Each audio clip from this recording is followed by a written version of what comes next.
бақсасы икенсеһенә акыл өйрәтә икән. Беләңме, күрше? Бақсала шундай итеп эшләргә кәрәк, вождан газабы кисерерлек булһын. Нигә газапланырга? Мин бит эт ялкавы түгел дип яуаплай икән, күрше. Юк, ялкаулыктан түгел, уңганлыктан газаплана ысын бақсасы.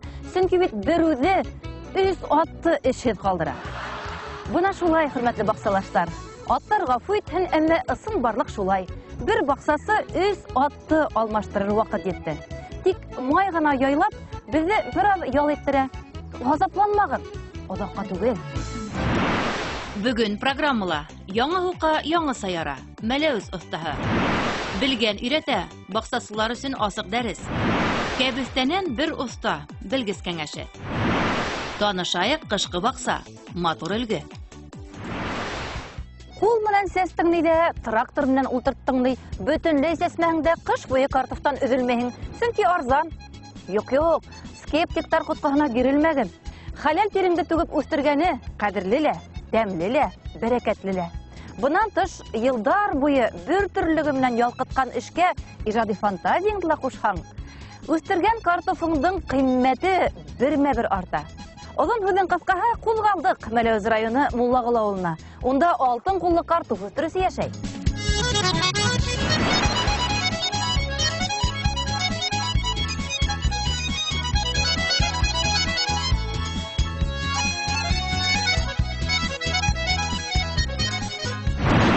Әнзия, ошо тракторҙы алғас, ҡулығыҙҙан ауыр эш киткәндер әле моғайын. Ҡасаныраҡ һатып алдығыҙ, уға ҡулайламаларҙы ҡасан эшләй башланы тип? Хәҙер бер 7-8 йыл була инде ул тракторҙы алғаныбыҙға. Бик ныҡ шатланабыҙ инде был трактор. Бик күп эшләрҙән беҙҙе ҡотҡарҙы. Ауыл ерендә бит инде техникаһыҙ булмай бер ваҡытта ла. Кастрюлкаһы бар, бесән сабабыҙ шуның менән, утын алып ҡайта шул трактор менән.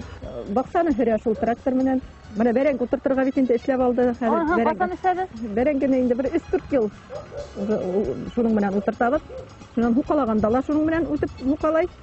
Тәпкә күтәреп йөрөмәйбеҙ. Бер сәғәт утайбыҙ. Сүпләрен сабып, шуның менән булды инде.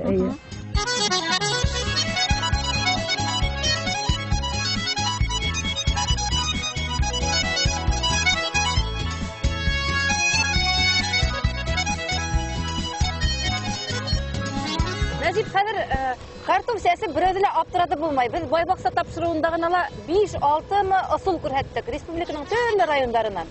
Менә был агрегатты һеҙ нимәсен уйлап сығардығыҙ? Мәләүез халҡын шаҡҡатырырғамы, әллә үҙегеҙҙең ваҡытты экономияларғамы? Ваҡытты экономияларға, көрәк ишен тотмасҡа. Нисек килде менә был идея? Береһенән күрҙегеҙме? Кешеләрҙән отоп, күршеләрҙән отоп. Бына ошо һуҡҡаны уйлап сығарғандан бирле ниндәй ваҡытҡа ҡыҫҡарҙы бәрәңге сәсеү? Күпмегә ҡалды? Баҡсаны ярты көнгән күберәк сәсә торған. Хәҙер 1 сәғәттә, сәғәт ярымда сәсә. Муллағол халҡы һеҙҙе өмәгә саҡыралар әле бит. Йөрөйһөгөҙмө? Өйҙәр буйлап, ихаталар буйлап. Ваҡыт булса ярҙамлашырға барам инде. Ярай. Ваҡыт булса. Был ноу-хау һеҙҙең берҙән-берме, әллә тағын ниндәйҙер уйлап сығарған? Бар, конечно. Нимәләр? Культиватор тур самодельный. Культивирует табында. Картуфты нисек ҡаҙып алаһығыҙ? Һеҙ экскаваторсы булып эшләй тип әйтәләр бит. Әле экскаватор менән ҡаҙағыҙмы? Экскаваторщик булып эшләйем да. Ҡул менән ҡаҙыйым. Ҡаҙыуы бөтөн әҙәм нисек эшләй, шулай эшләйгеҙ, дәйме? Пока шулай. Был Нәзиптең мауығы ҡайҙан килә ул? Бәләкәй сағынан уҡ техника менән үҫкән бит инде, комбайнда йөрөгән инде, уҡыған ваҡытта уҡ үҙе экскаваторщик булып эшләй бит инде Себерҙә.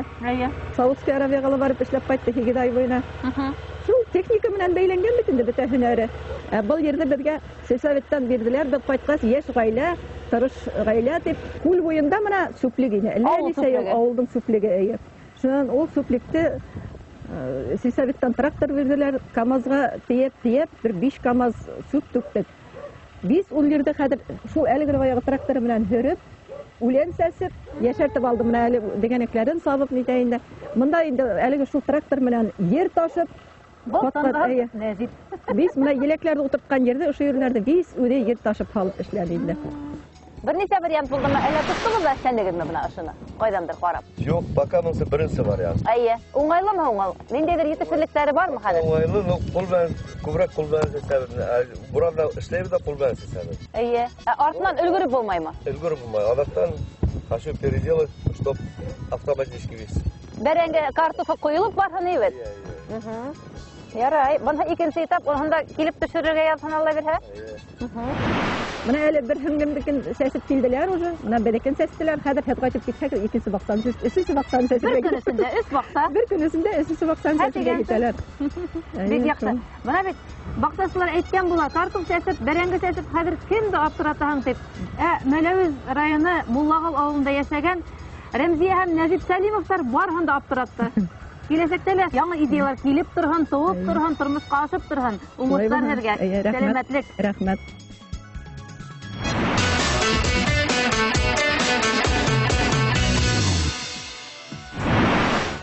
Укытучылар һәм эшкуарлар укыны. Алмагас, карагас сөйләрдә ничек дөрес формалаштырырга һәм тәрбияләргә, бакса иләгеннән мул уңыш алыр өчен нинди агротехник саралар кулланырга. Ошо һәм башка бик күп сорауларга җавап тапты тәҗрибәле укытучылар. Укытучылары улардан да тәҗрибәлерәк ине. Мичуринск дәүләт аграр университеты белгесе, баксасылык кафедрасы мөдире Людмила Григорьева Өфөлә булып китте. Унан ишеткәндәрдә түкмәй сәсмәй һезгә дә еткерәбез.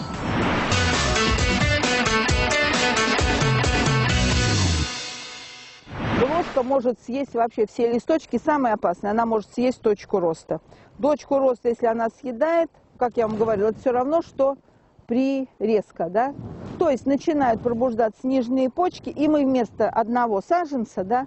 Бетсә, бөтә япрактарды ла ашап бөтә ала. Иң куркынысы үсү нөктәһенә зыян килтерү. Тирә-яктан кәрәкмәгән ботактар китә. Шуга үсү нөктәһен хакларга кирәк. Беренче эшкәртүде бетсәгә каршы башкаралар. Буның өчен күп төрле препараттар бар. Поэтому как только почка пробудилась, первая обработка идет против блошки. Еще раз, Актара, Би-58 новый, любые децесы, то есть любые препараты, которые борются с сосущими и грызущими вредителями.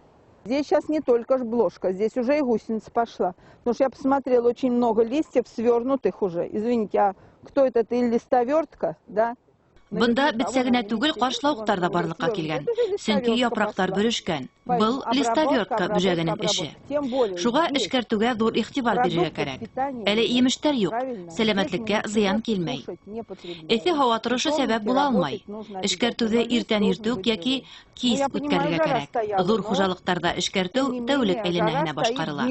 Сөнки эштәрҙе 1-2 көндә тамамларга кәрәк. Емеш ашаусы бүҗәктәрҙе үрсегәнсе агулап калмаһаң, оҙаҡ бөтөрөп булмай. Поздно вечером или рано утром. В больших хозяйствах, когда нужно обрабатывать несколько тысяч гектар, работают на опрыскивании круглосуточно. С фарами трактористы работают, всю ночь опрыскивают сады. Потому что опрыскивание нужно проводить очень в сжатые сроки. Но день, максимум 2 дня проводится опрыскивание против вредителей, против болезней. Потому что вылет той же плодожорки, он день-два, все. Не успели схватить, потом уже ничего не сделаете. Сейчас очень много бактериозов в груше, да? Бактериозы, я уже говорила, лечить не лечат, но... Хәзер грушала бактериоз киң таралган. Уны тулыһынса дәвалап булмай. Әмма бакыр препараттары кулланып тоткарларга мөмкин. 1% бордоз шиксаһы иң яхшыһы. Бер мизгелдә грушаны 200 тапкыр эшкәртергә мөмкин. В течение сезона грушу можно и 2, и 3 раза обрабатывать бордозской жидкостью. 1%, больше нельзя, сожжется лист. А 1% будет себя хорошо грушу чувствовать. И даже деревья в саду большие бордозской жидкостью 1% обрабатывать рекомендуется. И манилиозы, и бактериозы все сдерживаются вот медными препаратами. А бактериоз для груши это сейчас самое ужасное, что есть. Вот куст посажен. Где там бедное это сердечко, да? Да, засыпали все сердечко. Вот не засыпано. Видите, как развивается кустик? Хорошо, да? Хорошо ж кустик развивается. Бакса еләгенең был куагында үҙәк күмелгән. Үҙәге күмелмәгәне бик яхшы үсә. Еләк ултыртканда быны исәпкә алырга кәрәк. Күптәр участкаларында еләкте соҡор эшләп ултырта. Үҙәген ер өҫтөндә ҡалдырған осраҡта ла тупраҡ яйлап барыбер уны ҡаплай. Шуға соҡор эшләргә кәңәш итмәҫ инем. Все это потом затянется в общий уровень. Поэтому я всегда говорю, когда сажаете, не надо делать никаких ямок, никаких лунок, не делайте. Себя не провоцируйте на ошибки. 3 года ведем землянику, да, 3 года. Електе бер урында 3 ел үстерәләр. 4нче елга калдырусылар да бар. Ләкин мул һәм сифатлы уңыш булмаяса. Ултырткан елында исәпкә алып, елек 2нче, 3нче елына иң яхшы уңыш бирә. Артабан урын алмаштырырга кирәк. Чөнки бер культурала бер урында озак үсә алмай. Сәсү әйләнеше булырга тиеш. Бакса культураларының шул исәптән електең тамырлары тупракка махсус матдә бүлеп сыгара. Һәм тупрак арый. Електән һуң, мәсәлән, карагат яхшы үсәсәк. 5-6 елдан електе кабат үз урынына ултыртырга мөмкин. Севооборот должен быть обязательно. Я вам говорила уже. Ни одна культура не растет по себе. Никогда. Землянику по землянике сажать никогда нельзя. Корни, да, выделяют определенные вещества в почву, и почвоутомление наблюдается при любой культуре. Другую культуру сюда сажать, пожалуйста, она будет нормально расти. Вот землянику берите, смородину посадить, смородина будет расти. Да, через 5-6 лет можно вернуть обратно. Очень вопрос такой серьезный, как посадить, на какую глубину. Не дай бог вы заглубите. Да, точку роста. Если точка роста заглубится, все, земляника у вас не растет, она преет у вас. Полив сразу, а если будет полив с растворенными удобрениями, макро-микроудобрениями, так что еще лучше надо? Ултырткас та тукландырырга кирәк. Микро һәм макро ашламалар иретелгән һыу куйырга кәңәш ителә. Мәсәлән, гумат препараты яхшы. Здесь макро-микроэлементы, они принимаются очень хорошо и быстро принимаются. Пофазно это что значит? Это значит по фазам развития. Вот когда посадили, когда только расцветает, это фаза. Дальше вот фаза сейчас что? Бутонизация, да? Вот сейчас идет бутонизация и начало цветения, только начинается цвести. Фазалар буенча тукландыру да бар. Беренче ултырткас, икенче сәскәгә тумалгас, өченче емешен йеп алгас тукландырырга кирәк. Сәскәгә тумалган осырда япрактарды бүҗәк һәм авырулардан хакларга кәңәш ителә. Чөнки елекләнгәс авырулар белән көрәшеп булмай. Химик препараттар кеше организмына ла зыян килтерергә мөмкин. Потому что потом, когда пойдет ягода, работать уже с болезнями, с пятнистостями будет очень сложно. С гнилями, как вы будете работать, если у вас ягода на кусту?